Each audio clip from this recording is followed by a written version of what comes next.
এমনি এমনি ঘুমাবেন না। ঘুমানোর আগে বিসমিল্লাহ বলে লাইটটা অফ করবেন, বিছানাটা বিসমিল্লাহ বলে ঝাড়বেন, ঠিক আছে? ওয়াশরুম থেকে পারলে অজু করে আসবেন। মশারি দিচ্ছেন, লাইটস অফ করছেন, পাত্র যেগুলো আছে সেগুলো একটু ঢেকে রাখবেন বিসমিল্লাহ বলে, দরজা লাগাবেন বিসমিল্লাহ বলে। এরপর 3 বার পড়বেন সূরা ইখলাস একবার, সূরা ফালাক একবার, সূরা নাস একবার, পরে হাত একত্রিত করে ফু দিয়ে গা মাসাহ করবেন।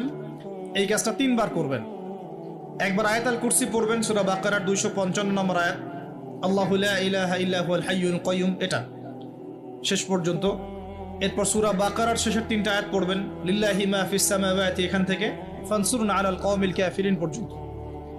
তারপর ডান কাতে পাশ ফিরবেন, বলবেন আল্লাহুম্মা বিইসমিকা আমুতু ওয়া আহইয়া।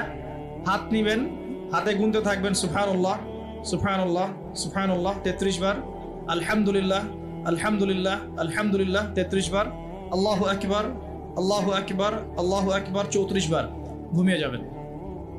এখন যদি আপনি 6 ঘন্টা ঘুমান, আপনি নবী সাল্লাল্লাহু আলাইহি ওয়াসাল্লামের সুন্নত অনুযায়ী ঘুমিয়েছেন, প্রত্যেক ঘন্টা ঘুমানোর জন্য আল্লাহ আপনাকে নেকি দিবেন ইনশাআল্লাহ। এমনি ঘুমালে নেকি হতো না, রেস্ট নেওয়া হতো। আমি একজন ব্যক্তিত্বের কথা বলছি, যার প্রতিটা কাজ অনুসরণ করলে ইনশাআল্লাহ জানা অনুযায়ী আমলটা হয়ে যাবে, আল্লাহর কাছে আমরা মাকবুল হব ইনশাআল্লাহ। পারা যাবে ইনশাআল্লাহ।